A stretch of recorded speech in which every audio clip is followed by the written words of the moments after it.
특별히 만난 사람들, 되게 소중한 사건입니다. 내가 어쩌다가 만났다 생각할 수 있지만은 저는 그렇게 해석하지 않습니다. 오늘 하루 살아가는 어간 속에 하나님 만나게 하시고 그분과의 대화 속에 기억나는 거 하나님의 메시지다. 그분 통해서 내게 하시는 하나님의 음성이다. 그렇게 그분을 위해서 그 일을 두고서 미주알 고주알 내 마음에 하나님 앞에 예의 없이 함부로 하는 말 같지만은 하나님이 양해하시리라 믿고 다 내놓습니다. 근데 한번 성령이 발동을 거시면요, 저도 모르는 깊이로 들어갑니다. 하나님이 속에 있는 말씀 한마디씩 할 때가 있고요, 저도 하나님과 대화를 하고요. 에녹이 300년 동안 하나님과 동행했다 그랬는데 성경에 뭐 했는고, 300년 동안 동행하면서 에녹이 뭐 했는고 싶은데 굉장한 일이 많은 것 같은데 성경에 아무리 찾아봐도 언급이 없습니다. 딱 하나, 300년 동안 동거하며 자녀를 낳았다. 자녀는 자기만 놓습니까?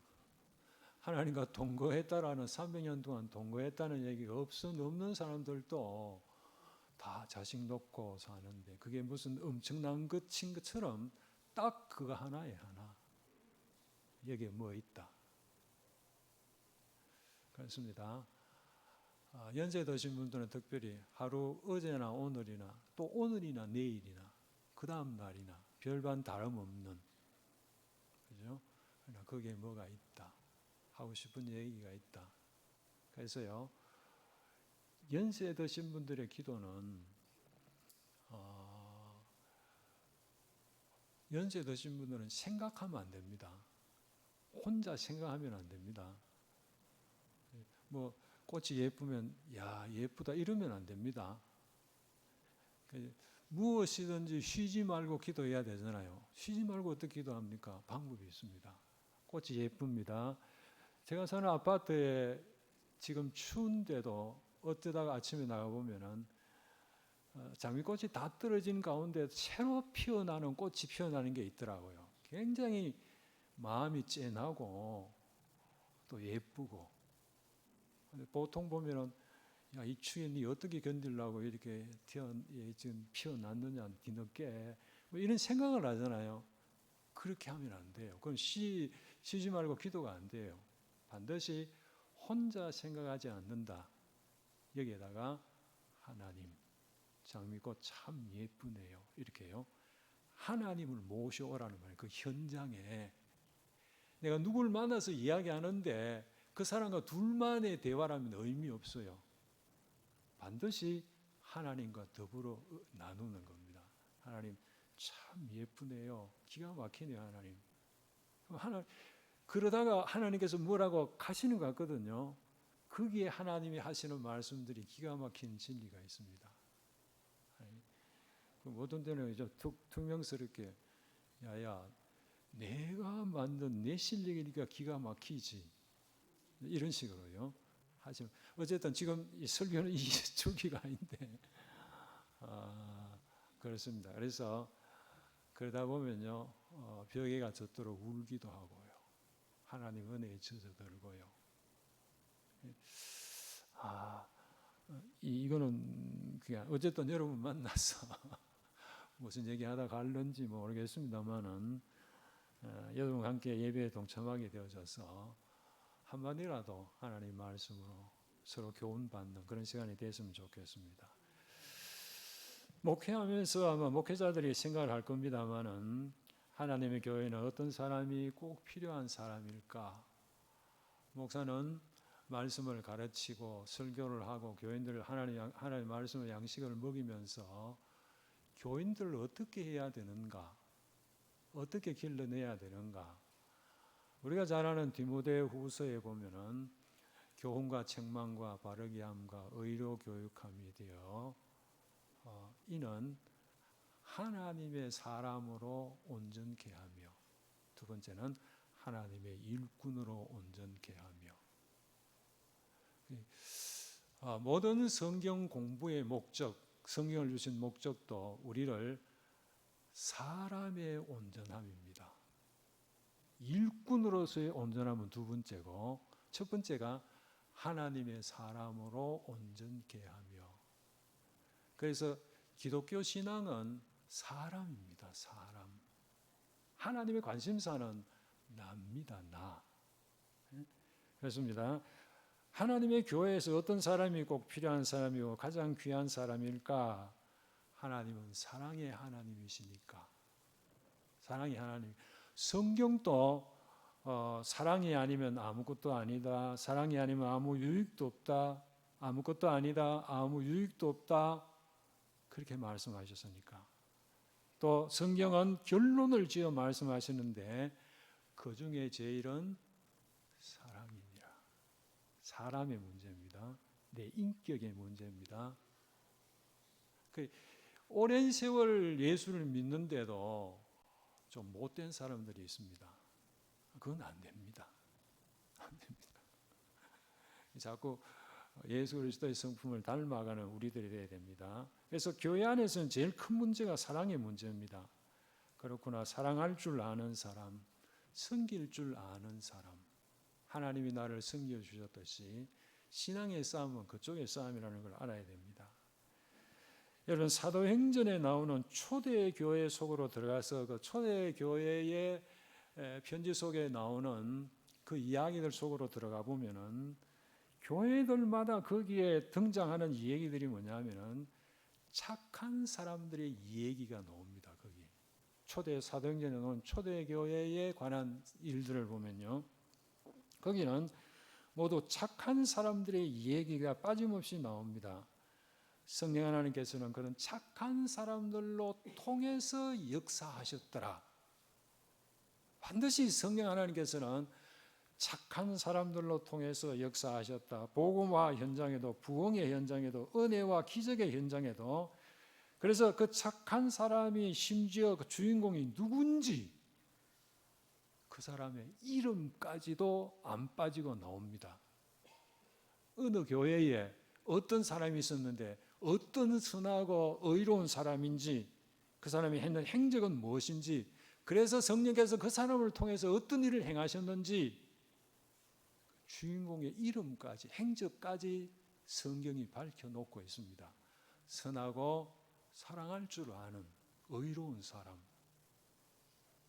그래서 우리는 한 해 한 해 조금씩 달라져 가야 됩니다.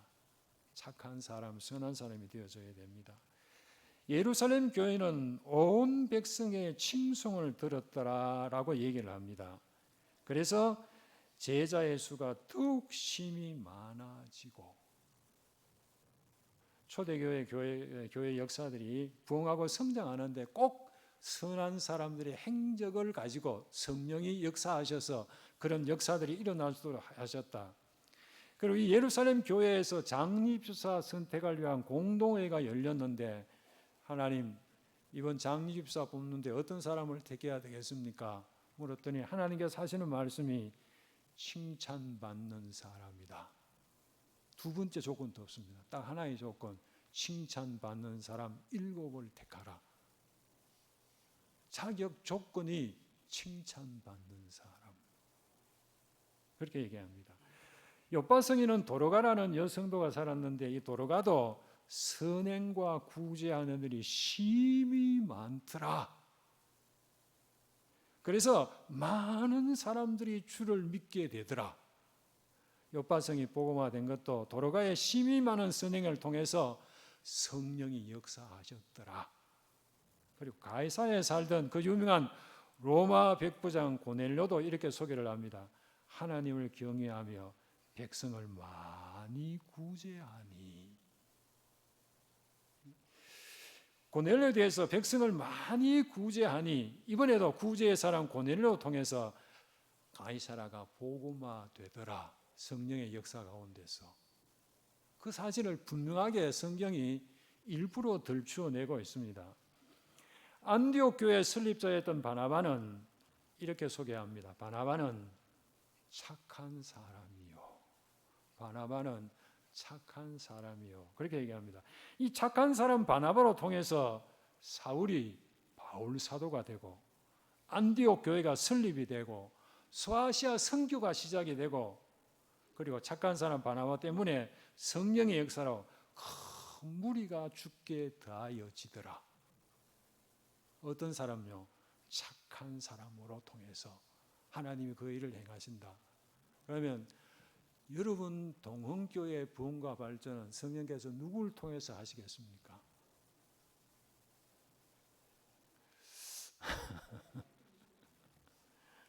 그래요. 그런가 하면 바울의 후계자인 디모데는 루스드라와 이고니온에 있는 형제들에게 칭찬받는 자니 칭찬. 이 소아시아 7교회에 대해 이야기하는데 다 이래요. 다. 누가 착한 사람인데 그 사람 이름이 무엇이고 그리고 사람이 어떻게 착했고 그래서 성령이 어떤 일을 행했는지 그렇게 이야기하고 있다는 얘기입니다. 여러 교회가 믿음이 굳건해지고 그 수가 날마다 늘어가니라. 부흥의 역사가 이런 사람을 통해서 하고 있다는 얘기입니다. 여러분 이런 초대교회 행적들을 놓고 생각해 보면요, 이해할 수 있는 게 성령 충만하다는 말이 어려운 말이 아닙니다. 예수를 잘 믿는 말도 쉬운 말입니다. 경건하다는 뜻도 어렵지가 않습니다. 믿음이 좋아지면요, 자연히 사람이 점점 좋은 사람이 되어집니다. 성령 충만해지면 사람이 점점 더 근사하게 변해져 갑니다. 예수 잘 믿으면 사람이 순해집니다. 따뜻해집니다. 경건하다는 것도 사람이 조금씩 아름답게 변해져 가는 것을 얘기합니다. 그런 선한 성령의 역사하심이 그 사람의 삶 속에 일어난다는 얘기입니다. 이렇게 내가 누군가에게 보고 싶은 사람으로 내가 산다면, 내가 좋은 사람으로 평가받고 산다면, 나를 아는 사람들이 저 사람은 어떻게 저렇게 근사하게 늙어가는지 사는지 모르겠다, 이런 말을 내가 듣는다면 나는 성령 충만한 사람이다, 나는 믿음이 좋은 사람이다, 나는 경건한 사람이다 라고 이야기할 수가 있다라는 겁니다. 사실 이것이 더 확실한 징조들입니다. 내 신앙이 그만큼 더 좋아진다 간다는 얘기입니다. 그래, 이렇게 착한 사람이 귀한 사람이고 사랑하고 섬길 줄 아는 사람이 하나님 손에 아름답게 쓰임받게 되고요, 교회 부흥 성장에도 크게 기여하는 사람이 되어져 간다는 겁니다. 이런 초대교회 행적에서 우리는 꼭 교훈 받아야 되겠습니다. 여러분, 내가 하나님을 위해서 무엇인가를 하기 전에 언제나 먼저 나 자신을 하나님께 드리는 사람이 되어야 됩니다. 하나님은 내 손에 있는 것을, 내 주머니에 있는 것을 요구하지 않으십니다. 하나님은 그런 건 필요 없으신 분입니다. 하나님은 나를 원하고 계십니다. 무엇보다도 나를 원하십니다. 그것은 하나님은 나를 사랑하시기 때문에 그렇습니다. 그래서 나를 드리는 것이 예배고, 내가 드려져야 그것이 참된 예배고, 그래 내가 드려져야만 하나님께 영광이 되는 거고요. 내 주머니에 있는 거, 내 지갑에서 암만 많이 드려도 아무 소용없어요. 하나님 그거 필요하지 않습니다. 왜냐하면 하나님 나를 진심으로 사랑하시기 때문에 나도 하나님을 진심으로 사랑하기를, 그것 외에는 하나님이 바라시는 게 없다는 얘기입니다. 사랑하면 필요한 게 뭡니까? 내가 사랑하면 내가 그 사람에서 사랑을 받는 겁니다. 사랑하면 사랑 외에는 다른 행복이 없기 때문에 그렇습니다. 사랑에는 사랑만이 정답이기 때문에 그렇습니다. 누가복음 17장 26절에 보면 예수님께서 이런 말씀을 하셨습니다. 노아의 때와 같이 인자의 때에도 그러하리라. 이 말씀은 인자의 날에도, 그러니까 우리 시기죠. 지금 말세 때에도 노아의 때와 똑같은 현상이 일어나게 된다라는 쪽으로 예수님이 말씀하셨습니다. 자, 그러면 노아의 때는 그 시대가 어쨌길래 홍수로 멸망을 당했는가?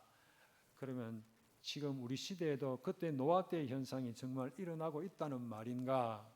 이게 우리들의 치대한 관심사가 아닐 수가 없습니다. 성경은 노아 시대가 물론 물로 심판받을 수밖에 없었던 죄목을 이렇게 나열하고 있습니다.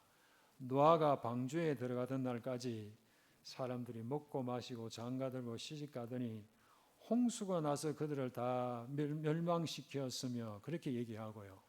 그리고 28절 29절을 보면은 또 롯의 때와 같으리니 사람들이 먹고 마시고 사고 팔고 심고 집을 짓더니 롯이 소돔에서 나가던 날에 하늘로부터 유황이 비오듯 하여 그들을 멸망시켰느니라. 그렇게 언급을 하고 있습니다. 그러니까 노아 홍수 심판하고 소돔과 고모라 성의 유황불 심판하고 이렇게 성경에 나오는 2대 멸망 사건의 원인과 그 죄목을 예수님께서 지적해서 나열을 하셨는데 근데 그게 둘 다 똑같더라는 겁니다. 그 시대나 이 시대나 멸망당할 수밖에 없었던 죄목과 그 원인이 두 멸망 사건의 내용이 다 똑같다는 얘기입니다. 네, 이것만이 아니고 30절을 보면은 더 놀라운 사실을 주님께서 이렇게 말씀합니다. 인자가 나타나는 날에도 이르하니라. 똑같다는 겁니다. 그러니까 예수님 재림 때도 똑같은 현상이 일어나게 된다는 겁니다. 그러니까 노아 홍수 심판하고 소돔 고모라 성의 유황불 심판하고 그리고 주님 재림하실 때의 마지막 심판하고 역사의 3대 심판의 원인과 제목이 다 똑같다. 그렇게 주님이 짚어주셨습니다. 이런 반문이 생깁니다. 그러면 먹고 마시고 사고 팔고 장가가고 시집가고 심고 집 짓고 이런 일은 안 해야 되는데 했기 때문에 그래서 제목이 되어져서 멸망당했다는 말인가? 그러면 이래 생각하면 말이 안 되잖아요. 생각해 보세요. 아담과 하와를 지으시고 누가 그들에게 식물을 제공했습니까? 너희는 일용할 양식을 주옵소서 기도하라. 누가 이 주기도문을 이렇게 기도하라고 가르쳐 주셨습니까? 아담이 독차하는 것이 딱해서 하와를 지으시고 한 몸을 이룰지니라. 누가 혼인의 복을 주셨습니까? 그러면 그것도 아니라면은 노아의 때는 없었던 몇 가지가 롯의 때는 첨가되어져 있습니다. 사고 팔고 심고 집 짓고 했는데 그럼 그것이 멸망받을 제목이 되었다는 얘기인가? 그런 생각도 들어지는 대목입니다. 왜냐하면 사고 팔고 심고 집 짓고 어느 때는 이렇게 안 하고 산 시대가 있었습니까? 누구나 그렇게 어느 시기나 생존을 위한 기본적인 활동이기 때문에 다들 그렇게 살았는데 왜 그것을 멸망당할 수밖에 없는 제목으로 그렇게 말씀하시는가? 그러면 예수님은 왜 이런 말씀을 하셨을까? 노아 시대가 이 제목 때문에 물로 멸망당했느니라. 롯의 시대가 이 제목 때문에 유황불로 멸망당했느니라. 그게 대체 무슨 특별한 죄인 양 말씀하시고 똑 집어서 그 시대에만 적용시켜서 심판하셨을까? 그리고 주님의 재림 때에도 이 두 시대와 똑같다 말씀하셨으니 우리들의 비상한 궁금증이 아닐 수가 없습니다. 주님께서 그렇게 말씀하신 말씀의 진위는 이겁니다. 그들은 다만 그렇게 살았다. 그들은 다만 먹고 마시고 장가가고 시집가기 위해서만 살더라. 노아가 방주에 들어가던 그날까지, 노아가 방주 문을 닫아버리는 그 순간까지도 그들은 고작 산다는 것이 그것뿐이더라. 먹고 마시고 장가가고 시집가는 것 그것뿐이더라. 바로 이 점이 그들 시대가 멸망을 선고당한 죄목이었다. 너희 시대도 예수가 재림에 오신다는 너희 시대도 이게 멸망받을 수밖에 없는 죄목이 된다. 그것뿐이더라. 멸망을 선고당한 죄목이었다고 주님이 지적하신 겁니다. 여러분 이걸 알기 쉽게 창세기 6장 3절에 보면은 하나님께서 이걸 한마디로 이렇게 지적하고 언급하십니다. 그들이 뭐가 됨이라? 육체가 되니라. 이게 멸망 선고입니다. 그들이 육체가 되니라. 하나님, 왜 우리가 유황불로 심판당해갖고 홍수로 심판당해야 됩니까? 그것은 너희가 육체가 되어져 버렸기 때문이다. 내가 너희를 영혼과 육신으로 지었는데 근데 너희 삶의 모습은 도무지 사람 같아 보이지가 않는다. 마치 짐승과 방불하더라. 마치 영혼 없는 사람같이 살더라. 그러므로 존재할 이유 없다. 그래서 멸망이 선고된 겁니다. 이것이 하나님이 선언하신 멸망의 제목이었음을 우리는 깊이 명심해야 됩니다. 어쩌면 하나님을 섬기는 우리들의 삶 속에도 이런 일들이 수없이 많이 저질지고 있을 겁니다. 예전에 제가 섬겼던 교회 어느 집사님 댁에서 입택 예배를 드렸습니다. 잘 지었습니다. 위에 50평, 밑에 50평. 당시 대구 시내에서 소문난 빌라 위 아래층을 사서 나서는 계단으로 연결시켜 놓았습니다. 예배를 마치고 식사를 하는데 주인 되시는 여 집사님이 제게 이렇게 말했습니다. 목사님, 축복 기도해 주세요. 밥 먹기 전에 기도하니까요. 축복 기도해 주세요. 그리고 이 여집사님이 이어서 이렇게 말씀을 합니다. 다음에는 더 좋은 집으로 이사하게 해요. 그때만 해도 제가 젊었거든요. 딱 어떻게 했으면 일어나서 그냥 올 뻔했어. 여러분, 사람이 밥을 먹으면 힘이 생기잖아요. 돈을 벌면 힘이 생기고, 배우면 지식이 주는 힘이 있고요. 권력을 갖게 되면 사람을 움직일 수 있는 힘이 있고요. 이렇게 무엇인가를 쟁취할 수 있고 생산할 수 있고 이룰 수 있는 이 에너지원, 이걸 어디에다가 무엇을 위해 사용하며 사는가, 그걸 보면 그 사람의 인생 수준을 알 수 있고 신앙 정도는 확실하게 알 수가 있죠. 그런데 그걸 다만 더 잘 먹기 위해, 다만 더 비싼 집에서 그저 더 화려하게 더 장하게 그렇게만 살더라, 그렇게 밖에 살 줄 모르더라, 삶의 관심이 그것뿐이더라. 그래서 홍수가 쏟아지는 바로 그 직전까지도, 하늘에서 유황불이 떨어지는 바로 그 순간까지도 그렇게만 살더라, 그렇게 밖에 살 줄 모르더라. 심지어 하나님을 섬기는 신앙인들조차도 너무 잘 해놓고 사는 성도들의 가정들이 너무 많습니다.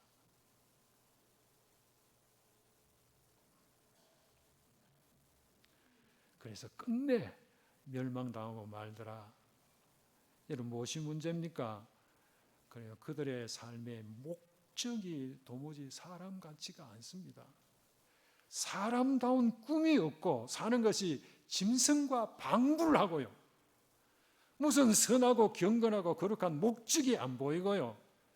심지어 하나님을 섬기는 사람인데 그들의 삶에는 하나님의 형상이 전혀 안 보이고요. 이 고발입니다. 이 고발.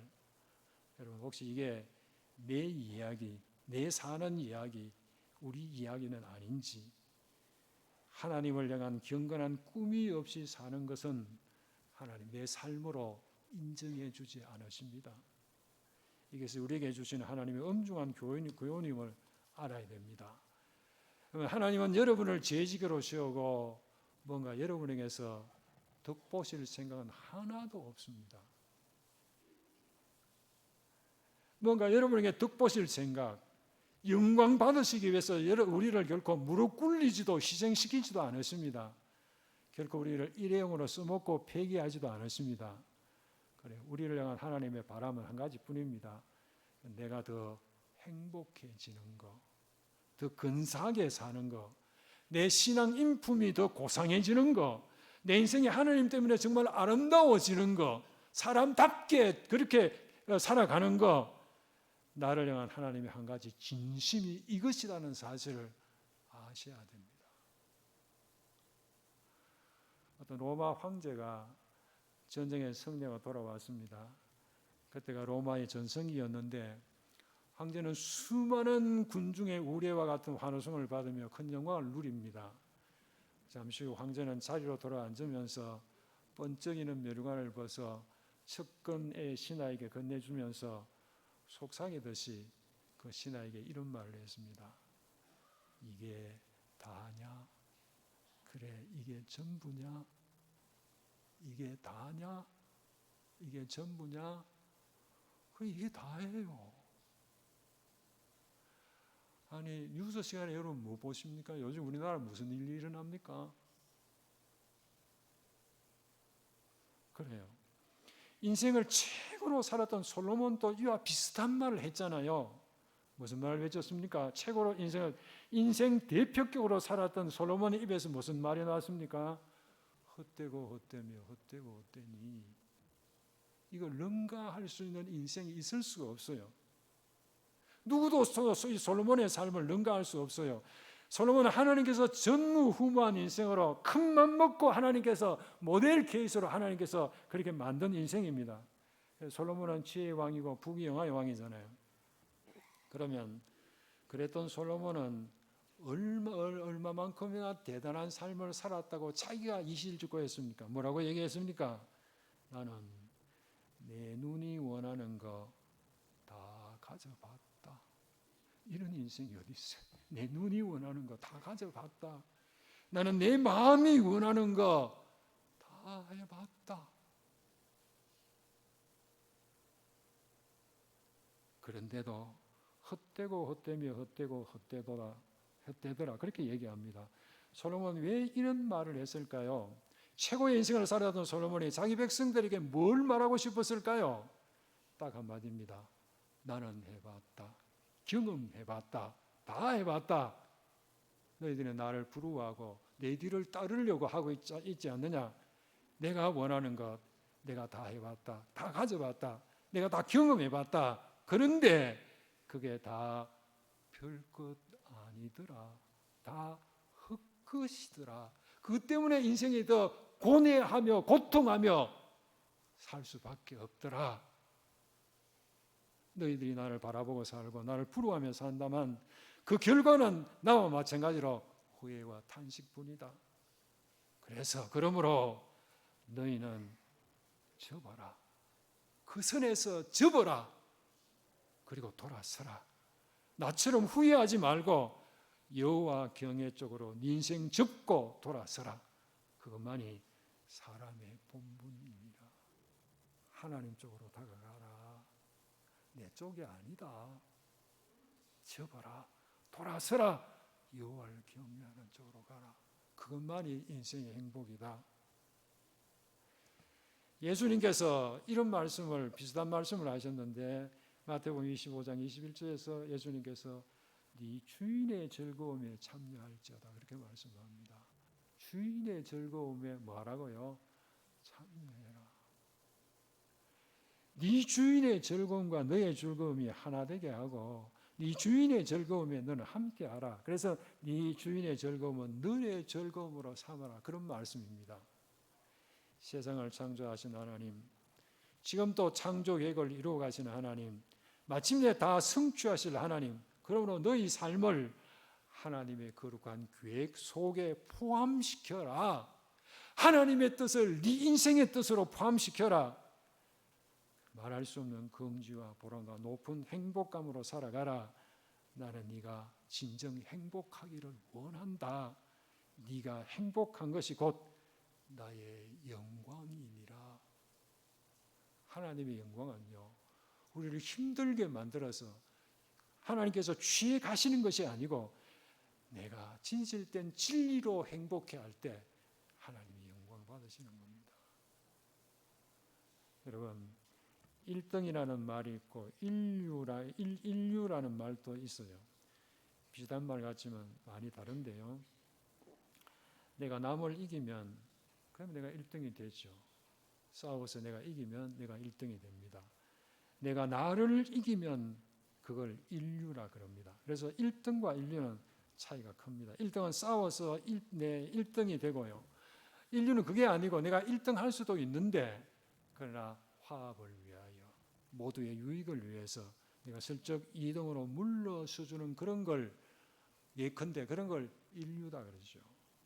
1등은 자기 자랑하고 살고 인류는 사랑하고 섬기며 살고요. 1등은 한 명이고 인류는 모두가 다 함께 1등이 될 수도 있고요. 이렇게 1등과 인류는 삶의 품질이 품격의 차이가 크게 납니다. 그러면 인류의 신앙은 어떤 모습일까? 예를 들어 보겠습니다. 뉴질랜드 산악인 에드먼드 힐러리라는 사람이 1953년 33세에 인류 최초로 에베레스트 산을 정복했습니다. 그래서 일약 산악인의 영웅이 됩니다. 그런 힐러리가 훗날 나이 많아 늙어서 이런 진실 하나를 밝힙니다. 그때 셀파였던 텐징 노르가이가 에베레스트 산 정상을 눈앞에 두고서 뒤처진 나를 30분이나 기다려 주었습니다. 라고 고백을 했습니다. 그러니까 이 셀파 노르가이가 그때 만약 기다려 주지 아니했다면 최초로 에베레스트 산을 정복한 산악이라는 그 엄청난 명예와 자랑이 얼마나 크게 손상이 됐겠습니까? 힐러리는 세계 1등 산악인이다. 그래서 셀파 노르가이는 인류 셀파였다. 그렇게 불리우고 있다 그럽니다. 유람선 한 척이 바다의 풍랑을 만나 자초됐습니다. 구조 헬기가 급히 날아와서 공중에서 구조 사다리를 내렸는데 그 사다리에 매달린 사람이 여자 1명, 남자 10명, 11명이 살겠다고 구조 사다리에 매달렸습니다. 그런데 불행하게도 이 헬기는 딱 10사람만 구조할 수가 있었다 그럽니다. 그래서 기장이 그들을 향해 안타깝게 이렇게 소리를 쳤습니다. 제발 10명만 구조할 수 있습니다. 여러분 중에 한 명이 손을 놓으시면 됩니다. 안 그러면 모두 다 죽습니다. 줄을 놓으실 분은 손 들어 보세요. 11명이 매달려 있습니다. 10명만 구조할 수 있습니다. 한 명의 손을 놔야 됩니다. 누가 놓겠습니까? 아무도 말을 하지 않고 조용합니다. 잠시 후에 한 명인 그 여자분이 이렇게 말했습니다. 나는 남편을 위해서 평생 희생했고 아이들을 위해서도 희생하며 살았고 그러니 한 번 더 희생 못할 게 뭐가 있겠습니까? 예, 내가 놓을게요. 그랬습니다. 그 말에 10명 남자들이 그만 감격해서 좋아라 좋아라 박수를 치다가 제 입으로 10명 다 죽었더라는 말을 안 할게요. 여러분은 그 여자분이 궁금하지요? 그 착한 분 살았으니까 안심하세요. 그분은 살았습니다. 예수 믿는 우리는 과연 어떤 사람이 되어야 할까요? 남 칭찬하고요. 박수치고요. 칭찬하고 박수치기 위해서 내가 기꺼이 청중이 되어주고요. 이게 명품이고 이게 인류입니다. 하나님은 이런 사람 정말 좋아하십니다. 좋아서 하나님 웃으시는 음성이 내 귀에까지 들릴 정도로 하나님 좋아하십니다. 여러분, 그러면 우리 하나님은 여러분의 동원교회가 어떤 교회가 되기를 바라실까요? 또 여러분 어떤 재직이 되기를 원하실까요? 대구에서 제일 큰 1등 교회일까요? 대구에서 가장 은혜롭고 화목한 명품 교회겠습니까? 여러분, 그러면은 1등 교회가 더 행복할까요? 인류 교회가 더 행복할까요? 큰 교회 행복할까요? 아니요, 안 그렇습니다. 큰 교회 절대 행복 못합니다. 여러분, 동원교회는 큰 교회 되지 말라는 얘기는 아닙니다. 그거 인류 교회 되십시오. 나태주 시인이 이런 시를 썼어요. 이 시 제목이 뭔지 한번 알아맞혀 보세요.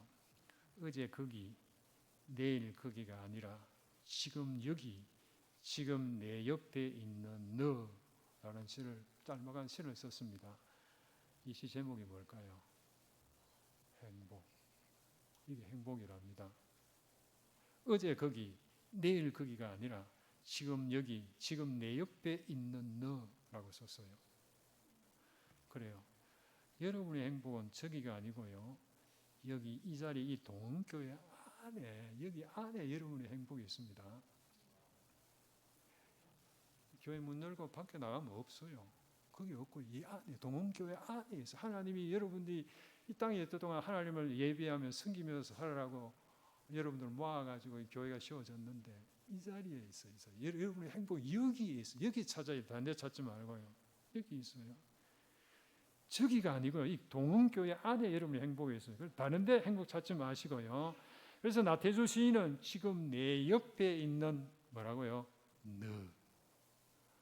지금 여러분 옆에 누가 있습니까? 다 너라고 했어요. 여러분의 행복은 지금 이 동흥교회 안에 있고요. 그리고 지금 바로 내 옆에 앉아 있는 너에게 내 행복이 있어요. 지금 여러분 옆에 있는 바로 그분요. 하나님께서 내 행복을 그분 손에 맡겨 놓으셨다고요. 그분이 내 행복을 가지고 있어요. 그러니까 내 옆에 있는 너를 내가 사랑하고 섬기면 그러면 그러면 행복한 사람이 되는 거예요. 행복이 되는 건 간단해요. 뭐 어디 가가지고 뭐 그 안 그래도 간단해 쉬워요. 그러니까 행복 찾아 여기저기를 떠돌고 있는 여러분의 마음을 이제는 여기 동원교회 안으로 빨리 여러분 마음 다시 갖다 놓으세요. 밖에는 없어요. 하나님이 마련해 놓으신 내 행복이 지금 이 동원교회 이 안에 있고요. 지금 내 옆에 있는 그 사람 김 집사, 이 집사에게 있으니까요. 있는지 없는지 한번 확인해 볼까요? 한번 확인해 봅시다. 옆에 있는 사람 얼굴 한번 보세요. 얼굴 보시고요.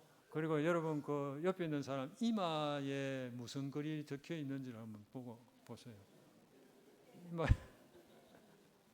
이마에 무슨 글이 적혀 있나요? 내 행복 그렇게 안 적혀 있습니까? 그분이 여러분의 행복이에요. 사랑해 주시고요. 섬겨 주시고요.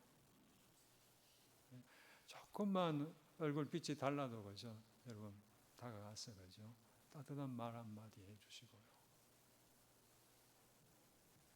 그래서 성경은 뭐라고 얘기합니까?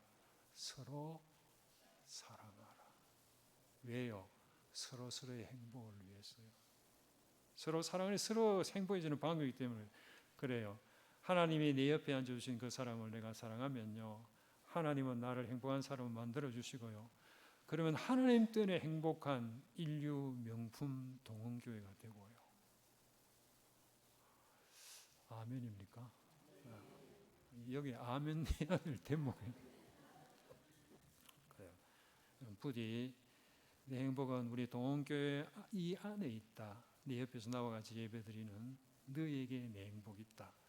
그래서 우리 서로 사랑하고 섬기면 우리는 진정 하나님 때문에 교회 때문에 행복한 성도 재직이 된다. 그럼 우리 동흥교회는 인류 명품 동흥교회가 되도록 초대교회처럼 성령께서 그렇게 역사하신다. 오늘 주신 하나님의 말씀입니다. 확실히 믿으시고 충만히 누리시기를 예수님의 이름으로 축원합니다. 기도하겠습니다. 하나님은 서로 사랑하는 말씀 속에 우리 인생의 행복을 담아 두셨습니다. 그래서 성경은 그 중에 제일이 사랑이다라고 사랑하며 사는 것이 우리 신앙 인생의